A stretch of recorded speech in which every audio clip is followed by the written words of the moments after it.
Bonjour à tous, eh bien c'est une joie pour moi de vous retrouver une fois de plus pour partager avec vous ce cours numéro 7. Amen, j'espère que vous allez bien. Après tout ce tumulte et cette euphorie de cette première fête de fin d'année qui s'est passée, j'espère que vous vous n'avez pas trop mal au foie, hein? Non, ça a l'air de rien comme ça, mais c'est... Non, non, il y en a qui se gavent, hein? Bon, non, je rigole, je plaisante. J'espère que vous allez bien, que tout s'est bien passé pour vous. En tout cas, moi, ça va beaucoup mieux. Suite à ce malaise que j'ai fait, mais bon, j'ai fait cette vidéo. Je ne veux pas en revenir. Je ne veux pas revenir dessus. En tout cas, bienvenue à tous pour ce cours numéro 7. J'espère que vous allez bien. J'espère que vous êtes d'attaque. J'espère que vous êtes d'attaque parce que on va rentrer dans le vif du sujet. Amen. Aujourd'hui, nous allons voir, dans ce cours numéro 7, savoir comment gérer la prophétie. C'est notre titre d'aujourd'hui. Savoir gérer la prophétie. Alors, c'est important. C'est important. On ne peut pas faire n'importe quoi et n'importe comment, évidemment. Donc, nous allons voir au travers de ce cours, euh, nous allons voir comment gérer la prophétie. Bon, en tout cas, c'est un plaisir de vous revoir, mes frères et sœurs. Merci encore pour votre témoignage de sympathie, vos témoignages de d'exhortation, vos paroles d'édification, vos encouragements, ça me fait plaisir. Donc c'est pour cela que je continue. Amen, amen et amen. Alléluia. En tout cas, voilà, c'est un plaisir.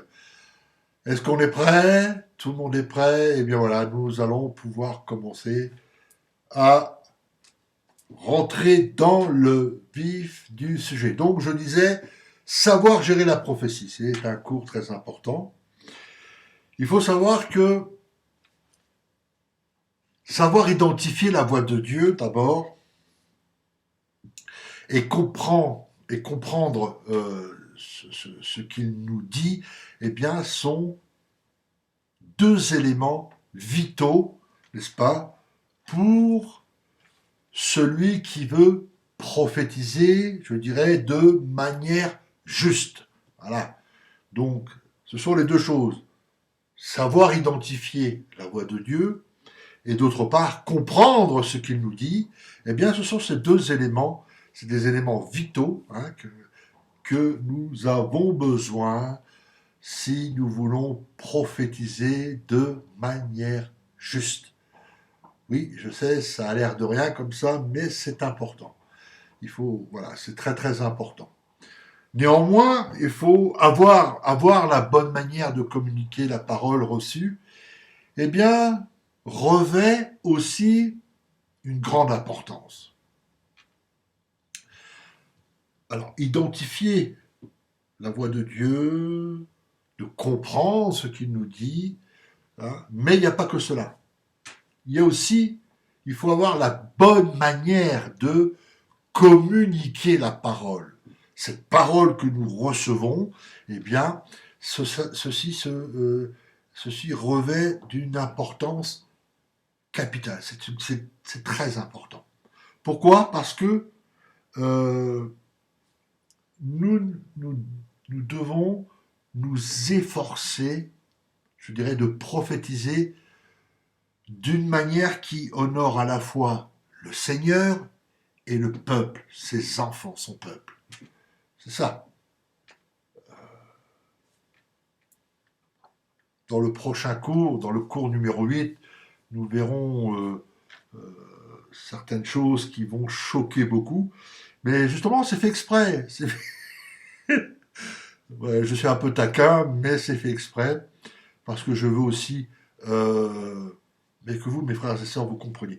Donc, il faut, lorsque nous nous devons prophétiser, eh bien, nous devons le faire d'une manière, n'est-ce pas, qui, eh bien, qui honore à la fois le Seigneur et son peuple.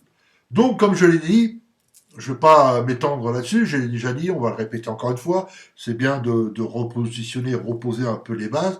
Hein. Je l'ai dit, prophétiser, c'est pas simplement transmettre les paroles de Dieu. Non, il s'agit aussi de les transmettre avec le cœur du Père. Hein, nous devons avoir ce cœur de Dieu, ce cœur de compassion, ce cœur d'amour qu'avait Jésus. C'est ça que nous devons avoir aussi. Hein. Alors, il est vrai que certaines erreurs commises, euh, je dirais, sont dues à l'immaturité et puis peut-être aussi à un sentiment, je dirais, d'insécurité. Cependant, les autres se produisent à cause, eh bien, je dirais, d'un manque de formation sur la manière de prophétiser. Alors, c'est important, c'est important. Alors ici, dans ce cours numéro 7, eh bien, nous allons voir ensemble quelques, je dirais, quelques paramètres, n'est-ce pas, des paramètres utiles pour la gestion de la prophétie dans l'église locale, hein, dans votre assemblée. Alors, le but de tout cela, évidemment, c'est de nous, je dirais, de nous assurer, n'est-ce pas, que nos paroles, eh bien, vont édifier, encourager, consoler, au lieu de démolir les personnes. Amen. Oui, je sais, ça paraît un peu bizarre, mais on verra, on verra ça ensemble dans le cours numéro 8, euh, qui est tout aussi important. Et voilà. Donc, voilà. Donc, je le répète, hein, le but de tout cela, eh bien, c'est de nous assurer que les paroles que nous avons reçues, les paroles que nous recevons, n'est-ce pas, eh bien, vont édifier, encourager, consoler les personnes, au lieu de les démolir comme beaucoup le font. Alors, il y a ce que j'appelle notre sphère d'autorité. Alors écoutez bien, parce que là, c'est important. Ça a l'air de rien comme ça, mais si c'est très très important, parce que il faut que vous compreniez où est notre place. Il faut comprendre où est notre place en tant que ministère de prophète. Hein. Non, c'est important. Hein. C'est important parce que on peut pas faire n'importe quoi et n'importe comment et n'importe où. Donc on va le voir ensemble. Tout d'abord, il y a beaucoup de problèmes. Beaucoup de problèmes disparaîtraient si l'Église, je dirais, comprenait le plan de Dieu concernant l'autorité dans l'Église. Alors, il est vrai que beaucoup de pasteurs et de responsables d'Église, eh bien, ils sont inquiets à cause de la tendance, n'est-ce pas, qu'ont certains prophètes à prophétiser. Et malheureusement, ils le font, ils prophétisent largement au-delà de leur domaine d'autorité. Voilà le problème qui se pose dans les églises. Et on ne peut pas rejeter la pierre sur les pasteurs, les dirigeants de l'église ou les anciens, quel que soit.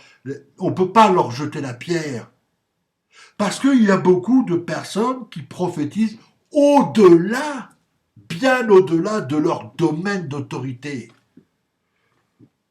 Il suffit de les regarder. Oui, il suffit de les regarder.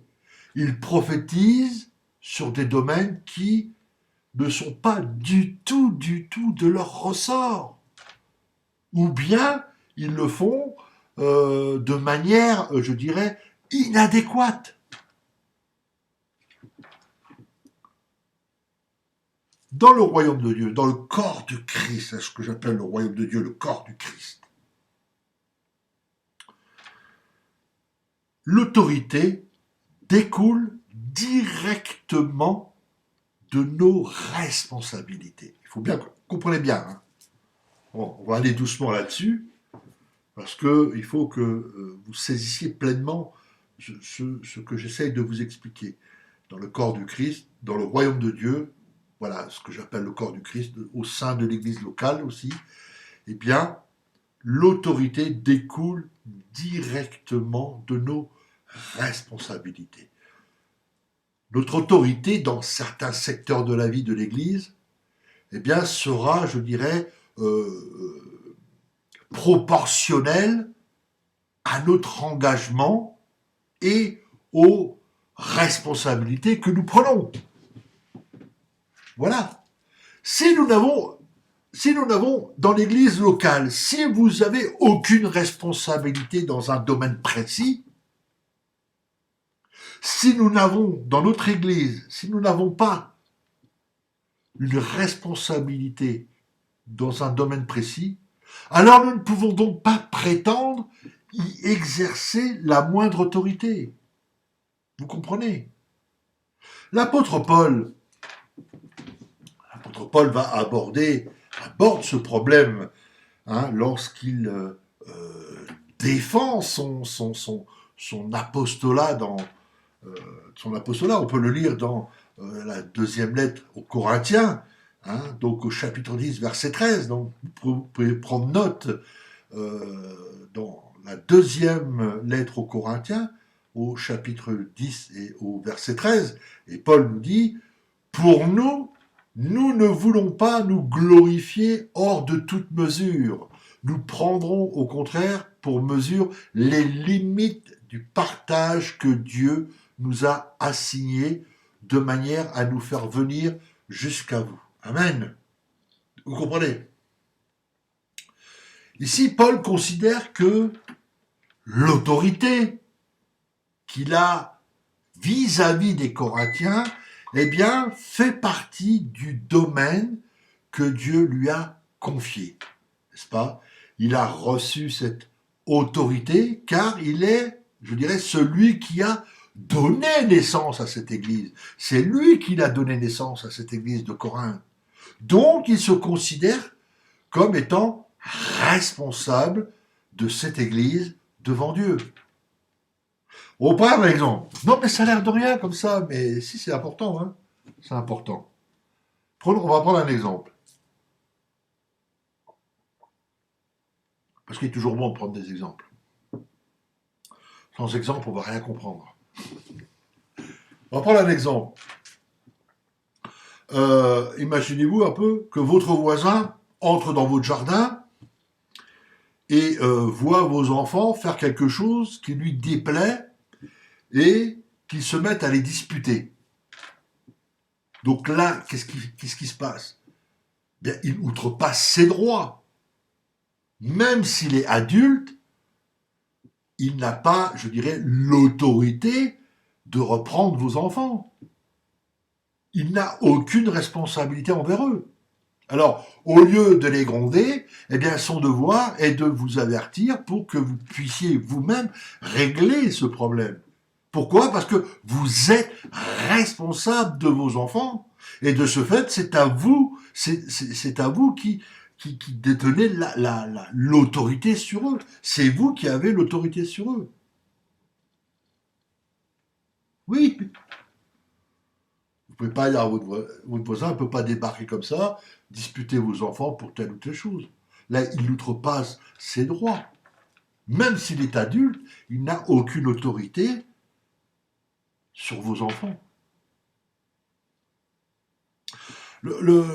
Donc, voyez-vous, il faut.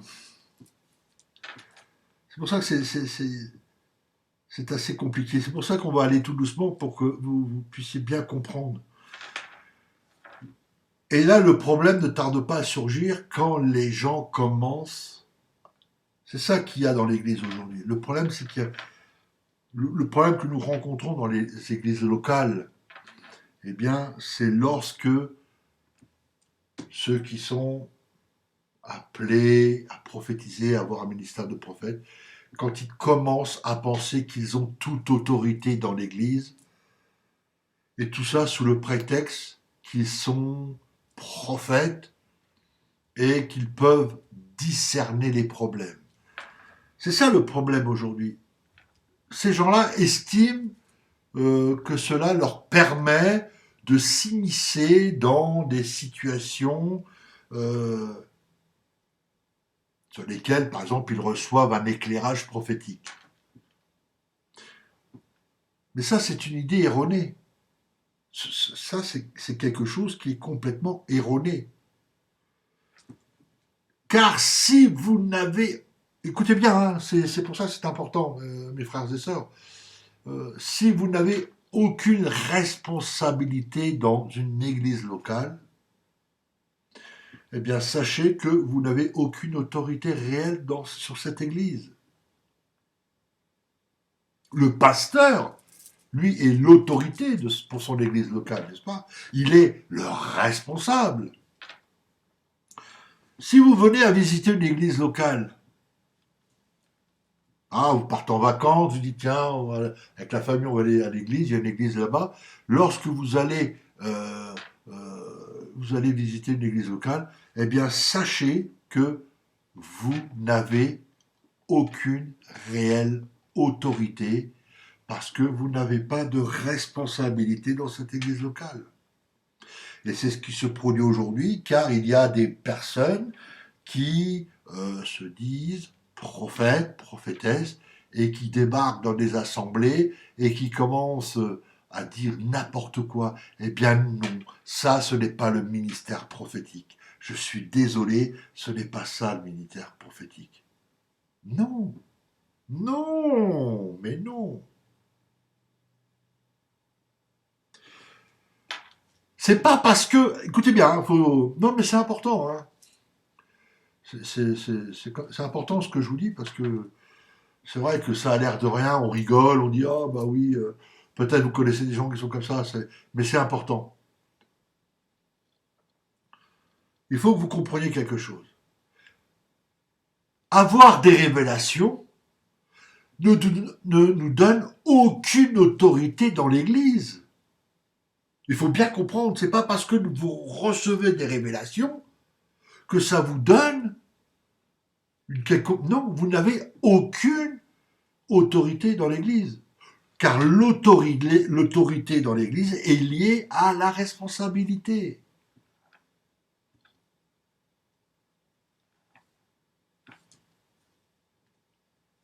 Oui. J'entends déjà dire oh, mais je suis pas d'accord avec toi, frère, je suis pas d'accord avec ce que vous dites.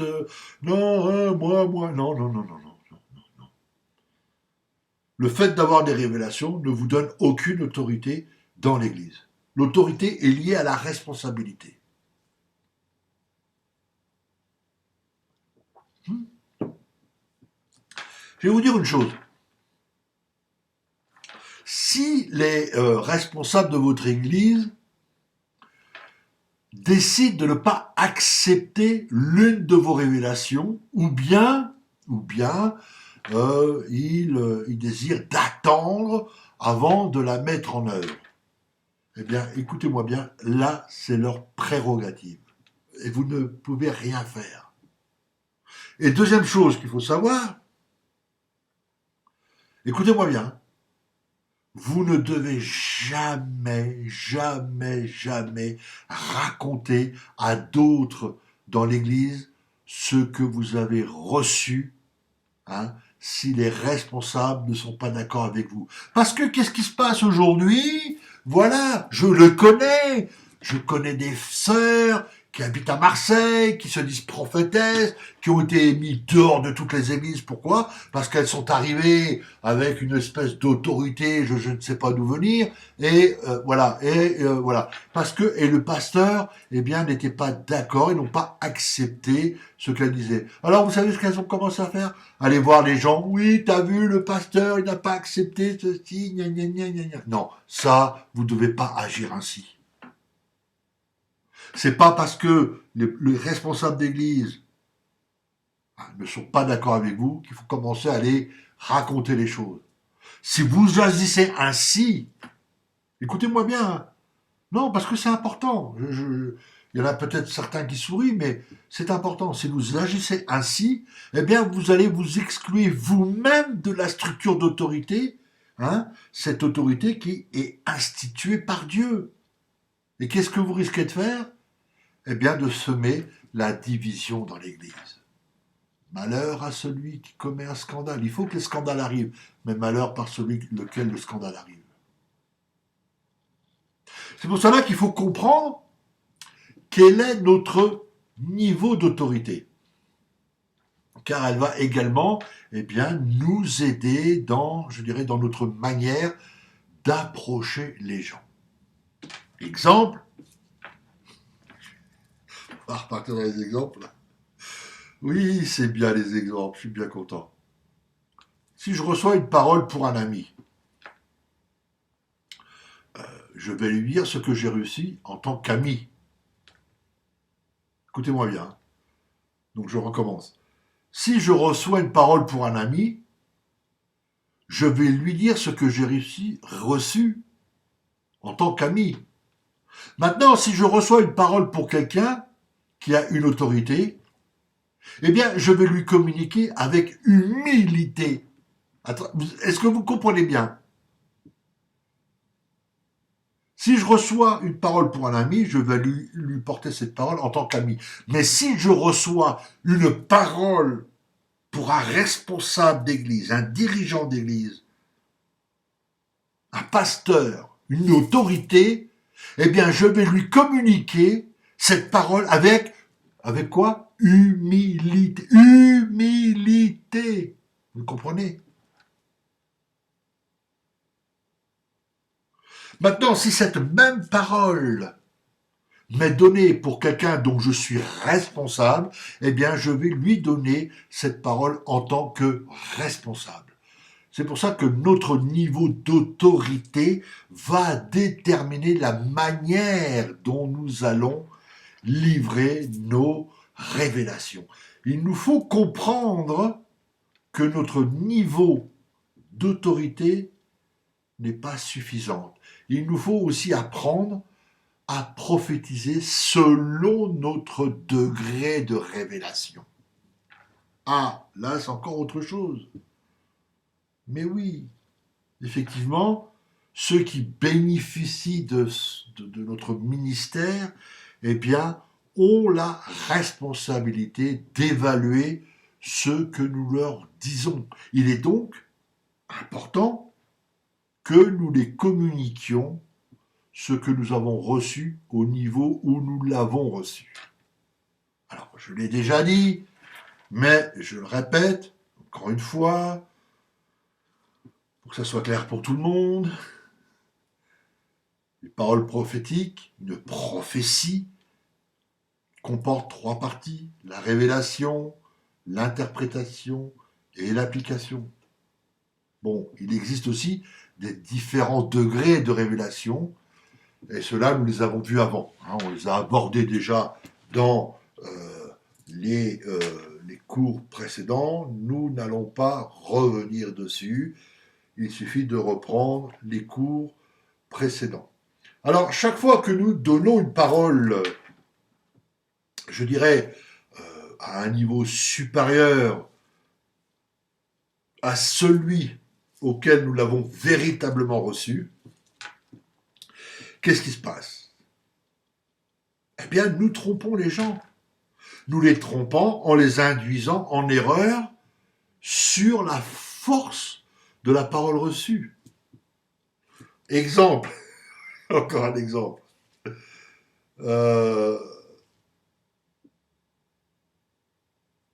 Si nous recevons une intuition,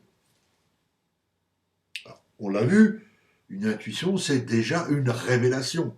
Hein, et que nous allons dire à la personne, Dieu m'a parlé à ton sujet, eh bien, nous n'avons pas prophétisé de manière juste. Vous comprenez? Tu reçois une intuition, tu ne peux pas dire Dieu m'a parlé à ton sujet. Parce que là, à ce moment-là, vous n'avez pas prophétisé de manière juste.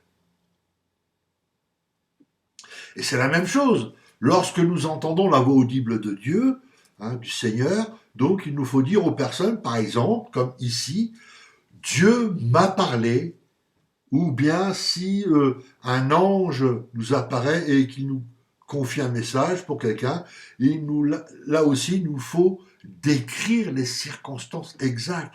Tu ne peux pas dire sur une intuition d'aller voir ton frère, ta sœur, en disant «Oh, mon frère, Dieu m'a parlé». Non, là, tu prophétises d'une manière erronée. Ce n'est pas une manière juste. Tu dois dire «J'ai reçu dans mon cœur une intuition». Voilà. Et là, tu apportes ce que tu as reçu. Si Dieu te parle directement pour quelqu'un, tu vas aller voir la personne en disant Dieu m'a parlé, voici ce que m'a dit. Ou même si c'est un ange qui nous apparaît, voilà, qu'un ange nous confie un message, eh bien, nous devons, c'est impératif, c'est important, nous devons décrire les circonstances exactes. Ceci est très important, mes amis. Il est très important que nous présentions des révélations comme nous les avons reçues. Amen. Durant les temps bibliques, le poste d'ambassadeur, pardon, était vraiment un poste de confiance. Celui qui exerçait ce rôle, eh bien, devait refléter le roi qui l'envoyait. Alors, comment il devait le refléter? Dans ses paroles, dans ses attitudes et évidemment dans ses actes. Un ambassadeur à l'époque des temps bibliques, lorsqu'il était envoyé, eh bien, il était le reflet du roi. C'est-à-dire qu'il était le reflet dans ses paroles, le reflet dans ses attitudes et le reflet dans ses actes. Eh bien, pour nous, c'est la même chose. Lorsque nous prophétisons, il nous faut prendre garde à ne pas être un mauvais ambassadeur. Eh oui. Oh, j'en ai vu des mauvais ambassadeurs et des mauvaises ambassadrices, mon Dieu. Mais non. C'est parce que quelquefois nous faisons les choses par ignorance ou manque de pratique ou manque de connaissances. Voilà. Donc lorsque nous prophétisons, eh bien, il nous faut prendre garde à ne pas être un mauvais ambassadeur. Il nous incombe de rapporter exactement ce que Dieu nous a confié et comme il nous l'a confié. C'est important. Oui, ça a l'air de rien comme ça, mais si, c'est important. Il est important de comprendre que si nous ne recevons pas d'interprétation, eh bien, il ne faut pas se croire être obligé d'en inventer une. Non. Parce que si nous commençons à embrouiller les gens, si nous commençons à embrouiller les gens en prophétisant au-delà de notre niveau de compréhension, eh bien, ils vont avoir du mal à entendre le Seigneur. Oui, ces gens-là vont avoir beaucoup de mal à entendre le Seigneur si nous acceptons de donner que ce que nous recevons et nous arrêter là. Pour que les gens puissent entendre le Seigneur, pour que les gens puissent comprendre ce que le Seigneur dit, eh bien, nous devons accepter de donner ce que nous recevons, pas plus. C'est pas la peine. Tu as reçu une parole, c'est pas la peine d'aller faire un péplum. Tu as reçu une parole de connaissance, une parole de sagesse. Va pas commencer à raconter toute la Bible. lorsque nous prophétisons, eh bien, ne cherchons pas à dépasser notre niveau de foi. Alors, Paul nous exhorte dans son épître aux Romains, dans Romains au chapitre 12 et au verset 6. Et voici ce que déclare l'apôtre Paul. Il dit, puisque nous avons des dons différents selon la grâce qui nous a été accordée, que celui qui a le don de prophétie l'exerce selon l'analogie de la foi. Amen et amen. Amen. Vous comprenez? Alléluia.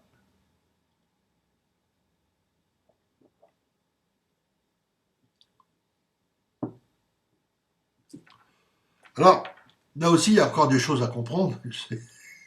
Ça en fait des choses à comprendre. Hein. Mais c'est important. Vous devez comprendre qu'il y a deux choses à prendre en compte. Si nous voulons comprendre euh, ce qu'un ministère est en accord avec la foi. Premièrement, même si le Seigneur peut, je dirais, nous utiliser dans le domaine prophétique au niveau qu'il désire, eh bien, nous passons néanmoins par un temps de croissance, une croissance graduelle dans la grâce. Nous devons pouvoir commencer notre ministère prophétique d'une manière qui corresponde à notre foi.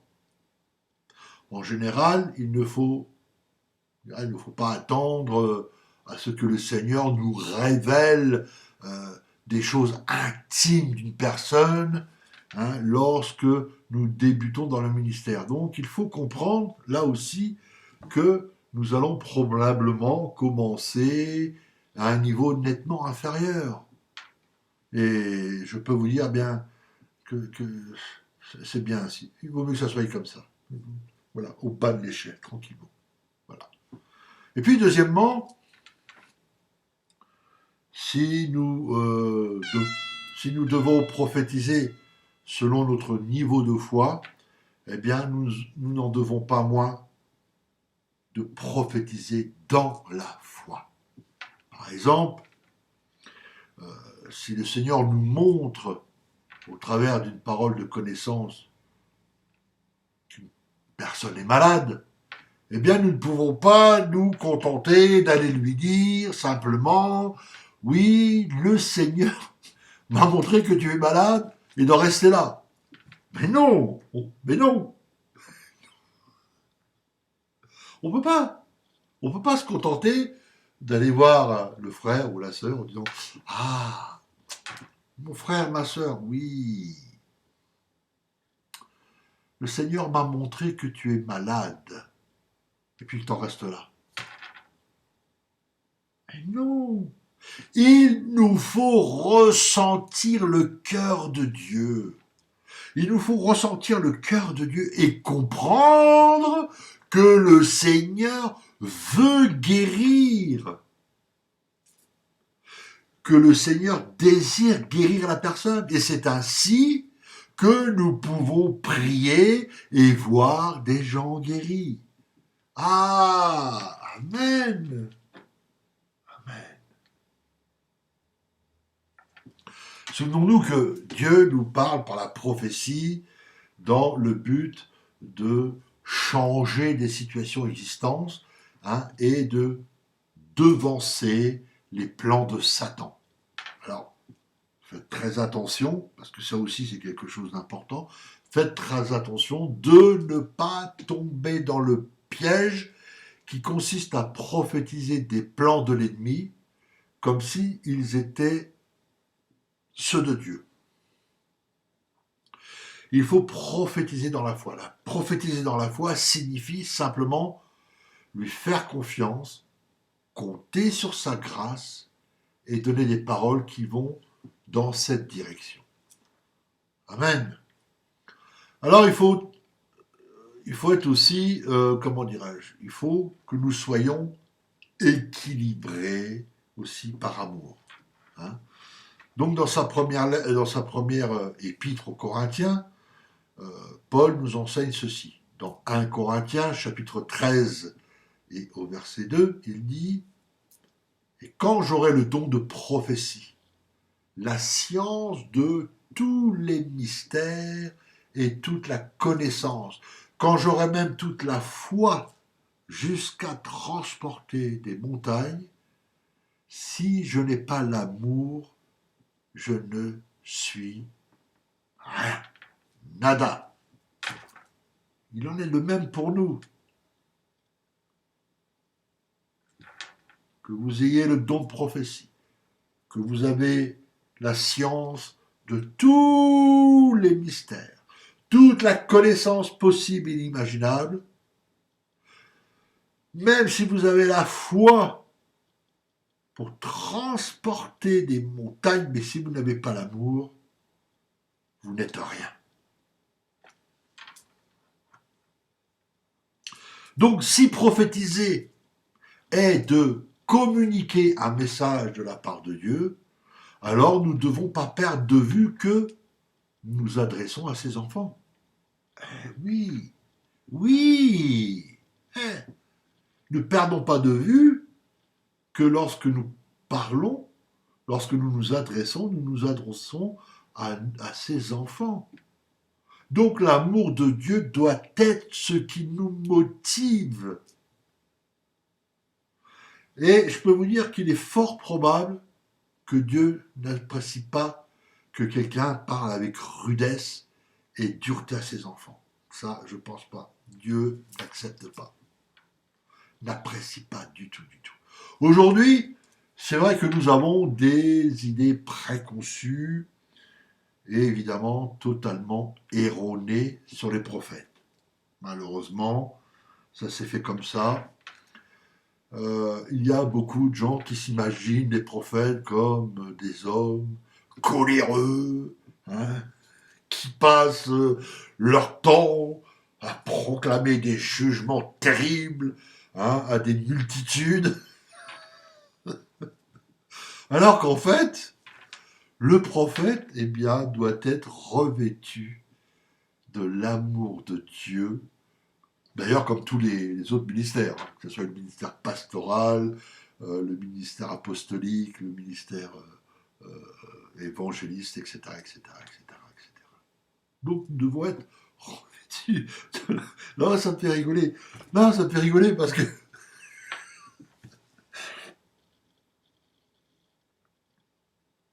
qu'il y a des gens qui hurlent, puis alors ils prennent une voix. Dieu a dit que. Et... Non, le mystère prophète, c'est pas ça. Parce que le prophète, eh bien, doit être revêtu de l'amour de Dieu. Et voilà, donc il est revêtu de l'amour de Dieu. Amen. Souvenons-nous, Apocalypse 19, 10. Hein, vous le lirez, prendre note, hein, allez lire Apocalypse 19, 10. Hein, Jean écrit que le témoignage de Jésus, c'est l'esprit de la prophétie. Hein. C'est l'esprit de... le témoignage de Jésus, par contre, est l'esprit de la prophétie. Donc, voyez-vous, le témoignage de Jésus, c'est quoi? Eh bien, c'est l'amour de Dieu. C'est l'amour de Dieu pour le monde. Amour qui a amené Jésus jusqu'au sacrifice. Cet amour qui l'a amené jusqu'à la croix à Golgotha. Cet amour où il a eu les pieds et les mains percés, le côté percé, pour le péché de l'humanité.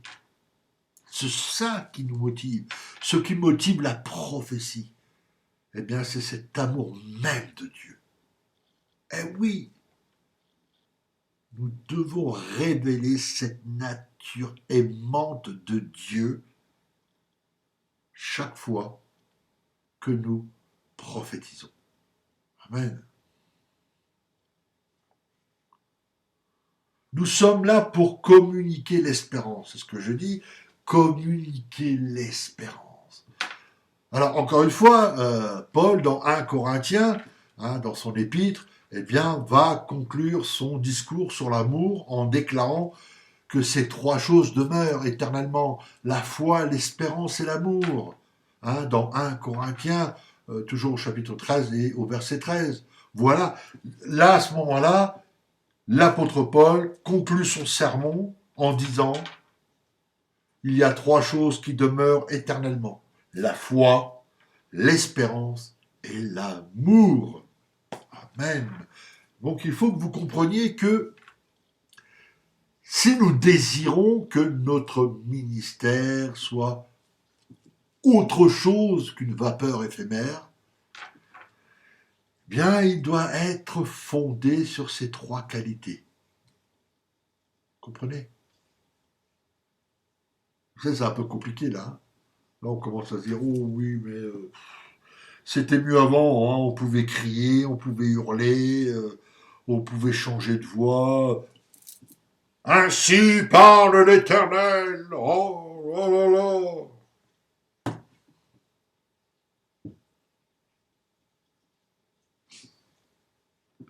Non, chaque parole prophétique que nous livrons doit non seulement être communiquée dans la foi, n'est-ce pas, mais être aussi motivée par l'amour.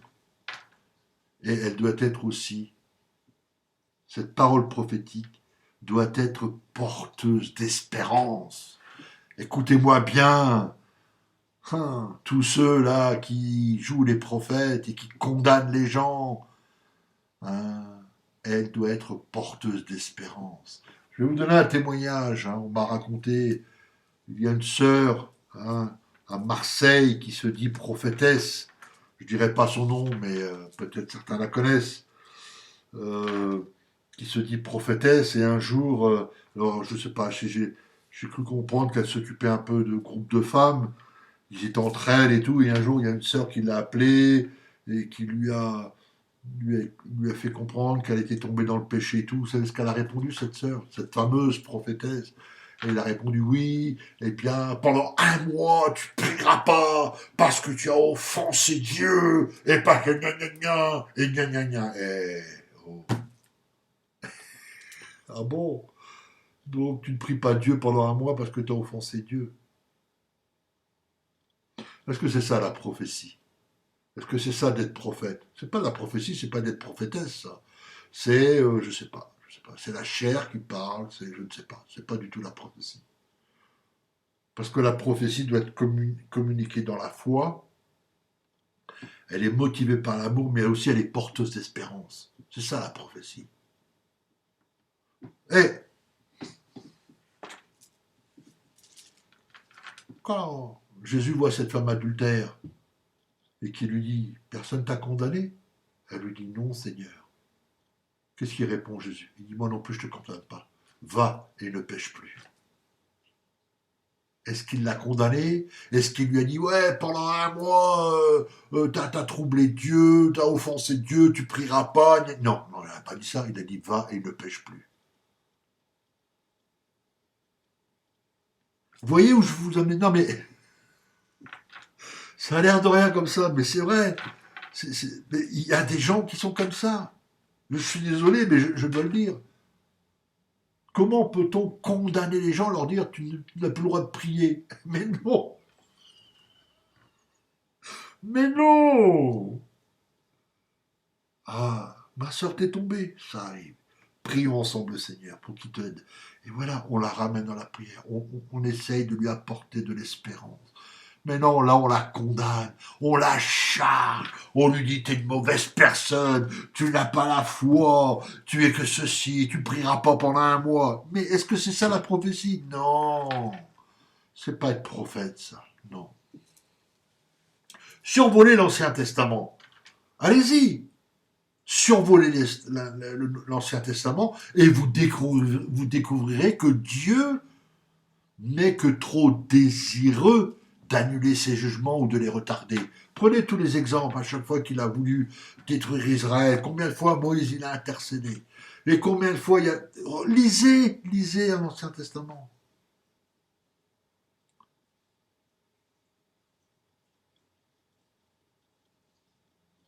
Dieu désire annuler ses jugements ou de les retarder lorsque le peuple change de comportement. Voyez-vous, c'est là en fait le, le, le but de la plupart des prophéties. Regardons ce que le Seigneur déclare hein, euh, dans Ézéchiel au chapitre 18, verset 32. Il est dit quoi?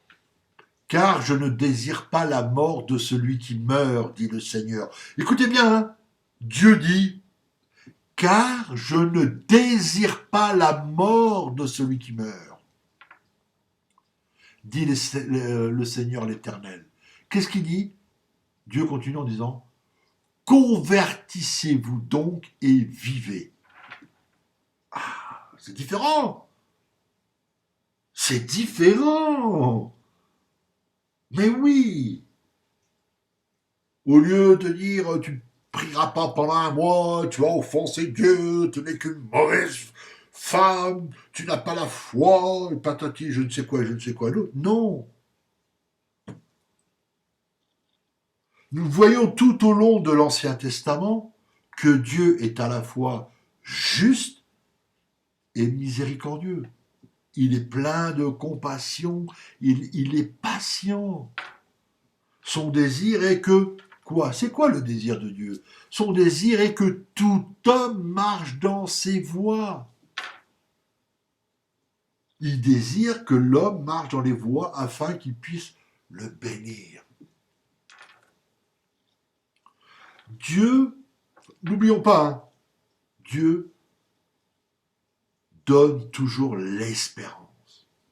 Espérance que nous sommes appelés à communiquer lorsque nous exerçons notre ministère prophétique. Oui, oui.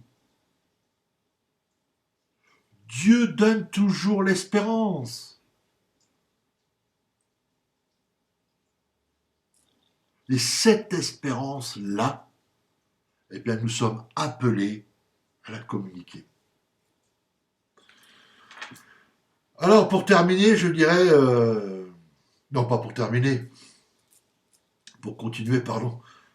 Excusez-moi. Il faut demeurer dans l'humilité. Il faut être humble. Notre ministère doit s'exercer dans une attitude d'humilité. N'oublions pas que lorsque nous prophétisons, eh bien, nous ne nous adressons pas à une page blanche, non. Beaucoup parmi ceux qui viennent nous voir ou qui viennent vers nous, eh bien, ont déjà une fausse idée du cœur de Dieu. Donc, il est primordial que nous soyons revêtus de l'esprit de la prophétie, qui est l'amour exprimé avec humilité.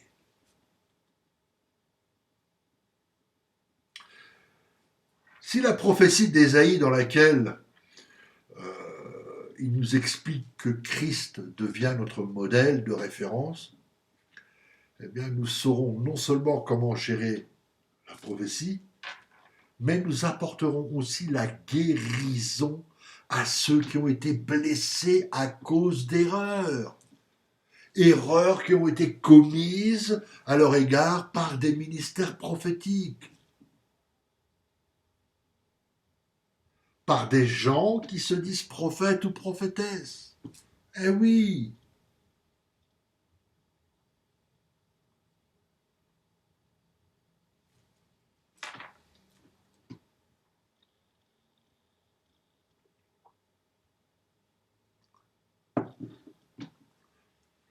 Voici ce que déclare Ésaïe dans le chapitre 42, à partir du verset 1 à 3.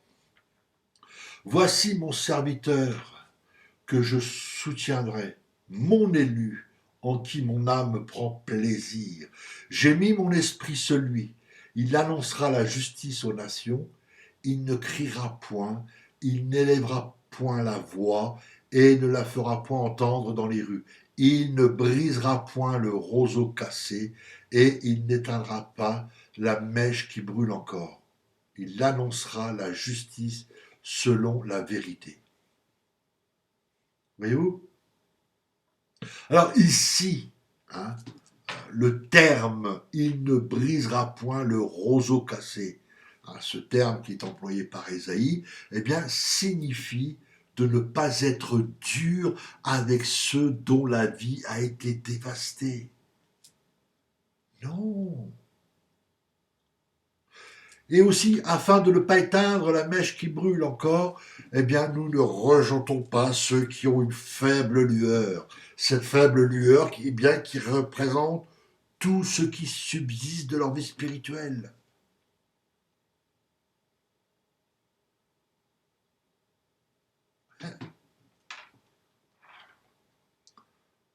Donc, pour être comme Jésus, si nous voulons être comme Jésus, eh bien, il nous faut prophétiser la vie à tous ceux qui sont au plus bas et non leur confirmer qu'ils sont vraiment tombés très bas. Au contraire, nous devons les aider à se relever. Ils le savent trop déjà qu'ils sont tombés. Ils en savent trop casser, ils en savent déjà assez. Parce que quand ils sont tombés, quand ils ont péché, quoi qu'il en soit, ils le savent. Donc c'est pas la peine de venir et encore les accuser et de rajouter des fardeaux. Non, mais non, mais non, mais non, mais non. Arrêtons avec ça. Oui, tu es une femme mauvaise.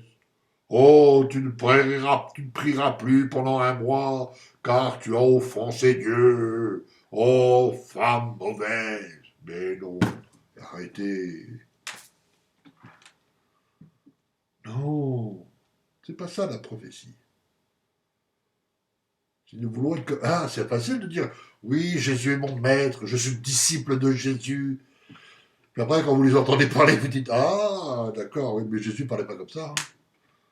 Donc, si nous voulons être comme Jésus, eh bien, il nous faut prophétiser la vie, l'espérance, l'amour à tous ceux qui sont au plus bas et non non, non de leur dire, non leur dire qu'ils sont vraiment tombés très bas, qu'ils sont des mauvaises personnes, ils vont perdre le salut ou je ne sais quoi d'autre encore. Non, non, arrêtons avec ça, arrêtons avec ça. C'est pas ça l'esprit de la prophétie, c'est pas ça. Ouh là là, j'ai mal à la tête. Non, mais ça me fait rigoler, mais parce que il y en a beaucoup qui sont comme ça. Quand vous les entendez parler, oh là là. Mais on verra ça dans le cours numéro 8. Donc pratiquons l'humilité. Il faut pratiquer l'humilité. Hein, d'une manière, je termine avec ça, de toute manière, d'une manière toute pratique. Hein, il ne faut jamais essayer d'intimider les personnes pour lesquelles vous prophétisez. Il ne faut pas les intimider. Elles sont déjà blessées, elles sont déjà complètement anéanties. Il ne faut pas arriver avec ouais, moi, attends, c'est moi, Rambo. Non, non, non. N'essayez pas de les intimider. Hein. N'essayez pas d'intimider les personnes pour lesquelles vous prophétisez. Si vous commencez à prophétiser sur quelqu'un qui est assis, ne restez pas debout à côté de la personne. Non. Vous savez ce que je fais, moi lorsqu'il m'arrive de prophétiser pour les gens, eh bien, lorsque je reçois quelque chose pour une personne, eh bien, soit je m'assois à côté d'elle, ou bien je m'agenouille devant elle. Et de cette manière, je suis plus bas qu'elle, et ce n'est pas pour lui donner cette attitude de vouloir dominer. Non, je ne fais pas ça. Au contraire, j'essaie de m'abaisser, d'être plus bas qu'elle, pour qu'elle ressente que je ne suis pas là pour dominer sur elle. Afin qu'elle ne se sente pas mal à l'aise ou bien écrasée. Lorsque vous prophétisez à quelqu'un, souriez-lui. Souriez à cette personne, que ce soit un frère ou une sœur, souriez, ayez le sourire, afin qu'elle ressente l'amour. N'arrivez pas, Dieu t'a dit, oh, mauvaise personne. Non, non, non, non, non, non. Ayez un sourire, afin qu'elle puisse ressentir l'amour de Dieu de toutes les manières possibles. Autre chose aussi qu'il faut comprendre, ne prenez pas, alors ça aussi c'est quelque chose là, non, écoutez, non, oula Seigneur, oui, non, vraiment, écoutez-moi, non, là c'est important, hein, parce qu'il y a tellement de choses, tellement de gens qui l'ont fait, tellement de gens qui l'ont fait, ça me... Bon, j'ai pas de cheveux, je voulais dire j'ai les cheveux qui se dressent sur la tête, mais j'en ai pas, désolé. Non, une chose importante, ne prenez pas l'initiative de vouloir imposer les mains spontanément. Non, ne le faites pas comme ça. Il y a trop de personnes qui ont souffert d'abus, que ce soit sous une forme verbale, physique ou sexuelle, hein. Nous sommes là pour apporter la guérison. Nous sommes là, nous avons reçu quelque chose, c'est pour apporter la guérison, l'espérance, hein, à ces personnes. Bon. Pardon, je bois un coup. Donc nous sommes là pour apporter la guérison à des gens, à ces personnes, en leur exprimant, n'est-ce pas, la douceur, l'humilité. Et tout cela, cette douceur, cette humilité, c'est pas la nôtre, mais celle du Seigneur. Nous devons, tout d'abord, écoutez-moi, hein, c'est important, nous devons demander aux personnes la permission de leur imposer les mains, ou même pour prier pour elles. Pourquoi? Parce que ceci va les responsabiliser et les rassurer. Écoutez-moi là, ne pensez pas que vous avez ce droit. Non, non, non, non. Vous ne pouvez pas arriver, je vais imposer les mains pour toi, je vais prier pour toi. Non, non, non, non. Il faut toujours demander la permission. Demander la permission. Mon frère, ma soeur, oh, est-ce que je peux imposer les mains pour vous? Est-ce que je peux prier pour vous?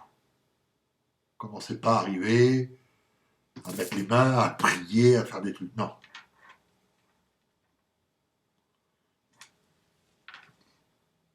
Donc là, il faut bien sûr connaître ces différents critères. Il faut les connaître, ces différents critères, afin qu'ils s'appliquent dans notre vie. Mais il nous est impossible d'en dresser, je dirais, une liste et de vérifier si eh bien, nous avons bien tout appliqué à chaque fois que nous avons prophétisé. Ces qualités eh bien, doivent faire partie de notre vie. Et cela, comment ça va faire partie de notre vie? Eh bien, au fur et à mesure qu'elles croîtront en nous, eh bien, le Seigneur pourra alors nous utiliser d'une manière de plus en plus puissante. Amen. Amen. Alléluia. Gloire à Dieu. Voilà, eh bien écoutez, eh bien ce cours numéro 7 est terminé. Excusez-moi, j'espère que vous avez saisi l'importance de ce cours, parce que c'est quand même important. En tout cas, voilà, ça a été un plaisir pour moi de partager ce cours numéro 7. Alors, en attendant, eh bien, je vous souhaite une bonne journée et on se retrouvera prochainement pour le cours numéro 8 qui s'intitule Retrouver l'esprit de la prophétie. Voilà, c'est ce cours numéro 8 pardon, que l'on verra prochainement. En attendant que le Seigneur vous bénisse, soyez affermis. Merci encore à vous pour vos messages d'encouragement, mais aussi pour, je tiens à remercier aussi ceux qui critiquent. Une critique, il en faut aussi, ça fait du bien, ça permet de revoir les choses. Je me fais un plaisir toujours de répondre à tout le monde. Donc n'hésitez pas, hein, toujours pareil, si vous avez eh bien, des questions ou vous avez besoin approfondir certaines choses, pardon, ou bien si vous désirez partager quelque chose avec moi, eh bien vous pouvez m'écrire à cette adresse qui s'affiche en dessous, hein, l'adresse mail, et ou bien par message privé sur Facebook, peut-être pas maintenant, oui, enfin message privé sur Facebook, mais plutôt par cette adresse mail. Eh bien, je me ferai un plaisir de vous répondre et à ce moment-là, eh bien, nous pourrons échanger ensemble, parler ensemble et peut-être prier ensemble aussi. En attendant, écoutez, je vous remercie tous, que le Seigneur vous bénisse. Merci d'avoir participé à ce cours aujourd'hui, j'espère qu'il vous fait du bien. Et je vous dis à très bientôt pour un autre cours. En attendant, que le Seigneur vous bénisse puissamment. Je vous dis bye bye, à bientôt. Bye.